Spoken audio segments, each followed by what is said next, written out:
തിരുവാറന്മുള പാർത്ഥസാരഥി ക്ഷേത്രത്തിലെ ഓണവുമായി ബന്ധപ്പെട്ട ആചാരങ്ങളിൽ പ്രധാനമായ തിരുവോണത്തോണി നീരണിഞ്ഞു. ആറന്മുള സത്രക്കടവിൽ നീരണിയൽ ചടങ്ങ് കഴിഞ്ഞ ദിവസം നടന്നു.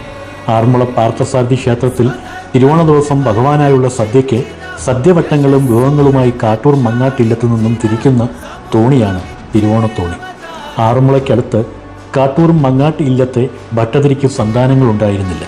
ഒടുവിൽ ഒരു കുട്ടി ജനിച്ചപ്പോൾ അത് തിരുവാറന്മുള ഭഗവാന്റെ കൃപയാണെന്ന് ഭട്ടതിരി വിശ്വസിച്ചു. എല്ലാ വർഷവും തിരുവോണ സദ്യ ഉണ്ണും മുമ്പ് അദ്ദേഹം ഒരു ബ്രഹ്മചാരിക്ക് ഭക്ഷണം നൽകും. ഒരിക്കൽ ഈ പതിവ് തെറ്റി.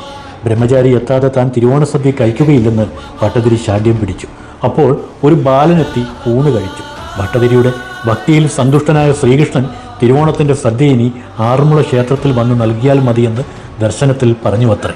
പിറ്റേ വർഷം മുതൽ തിരുവോണത്തിനുള്ള സദ്യവട്ടവുമായി ഭട്ടതിരി മങ്ങാട്ടില്ലത്തു നിന്നും വള്ളത്തിൽ ആറന്മുളയിലേക്ക് യാത്ര തിരിക്കും. ഈ തോണിയാണ് തിരുവോണത്തോണി എന്നറിയപ്പെടുന്നത്. ഒരിക്കൽ തിരുവോണത്തോണിയിൽ ആറന്മുളയിലേക്ക് യാത്ര തിരിച്ച ഭട്ടതിരിയെ വഴിയിൽ വെച്ച് കൊള്ളക്കാർ ആക്രമിച്ചു. സംഭവം അറിഞ്ഞ് കരക്കാർ വള്ളത്തിലെത്തി ഭട്ടതിരിക്കും തിരുവോണത്തോണിക്കും സംരക്ഷണം നൽകി. അടുത്ത വർഷങ്ങളിൽ തിരുവോണത്തോണിക്ക് അകമ്പടി സേവിക്കാൻ ഉയർന്ന അമരവും അണിയവുമായി പണി കഴിപ്പിച്ച പോർവള്ളങ്ങളായ ചുണ്ടൻ വള്ളങ്ങളെത്തി.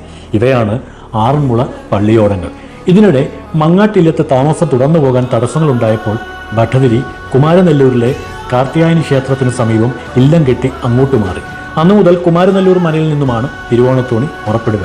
ചിങ്ങമാസത്തിലെ മൂലം നാളിൽ കുമാരനെല്ലൂരിലെ ഇല്ലത്തു നിന്നും മൂത്ത ഭട്ടതിരി ചുഴൽ വള്ളത്തിൽ യാത്ര പുറപ്പെടും. ഈ യാത്ര ആറന്മുള കാട്ടൂരിലെത്തുന്നതോടെ കരക്കാർ ആഘോഷത്തോടെ സ്വീകരിക്കുന്നു. പിന്നീട് അലങ്കരിച്ച വലിയ തിരുവോണത്തോണിയിലേക്ക് മാറ്റുകയും കുമാരനെല്ലൂരിൽ നിന്ന് വന്ന വള്ളം അകമ്പടി സേവിക്കുകയും ചെയ്യും. കാട്ടൂർ, ചെറുകോല്, അയിരൂർ, കോഴഞ്ചേരി എന്നീ പ്രദേശങ്ങൾ കടന്ന് തിരുവോണത്തിന് പുലർച്ചെ ആറന്മുള ക്ഷേത്ര കടവിലെത്തും. തുടർന്ന് ദേവന്റെ പള്ളി ഉണർത്തലിന് ശേഷം ഓണസദ്യയ്ക്കുള്ള ഒരുക്കങ്ങളായി.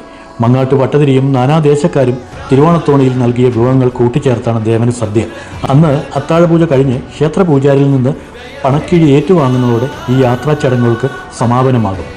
സദ്യ കഴിഞ്ഞുള്ള ചെലവ് കഴിഞ്ഞ ബാക്കി തുകയാണ് ഈ പണക്കിഴി. ഈ പണക്കിഴി ഭണ്ഡാരത്തിൽ നിക്ഷേപിച്ചിട്ട് മങ്ങാട്ട് ഭട്ടതിരി മടങ്ങും. മടക്കയാത്ര തിരുവോണത്തോണിയിലല്ല. ഉത്രാടനാൾ കാട്ടൂർ ക്ഷേത്രത്തിൽ നിന്നും പുറപ്പെടുന്ന തിരുവോണത്തോണി തിരുവോണ ദിവസം രാവിലെ ആറന്മുള ക്ഷേത്രത്തിൽ എത്തിച്ചേരും. പുറപ്പെടുന്നതും ആറന്മുള എത്തിച്ചേരുന്നതും കാണാൻ വലിയ ജനപ്രവാഹമാണ്. അത് കാണുന്നത് തന്നെ ദർശന പുണ്യമായി കരുതുന്നു.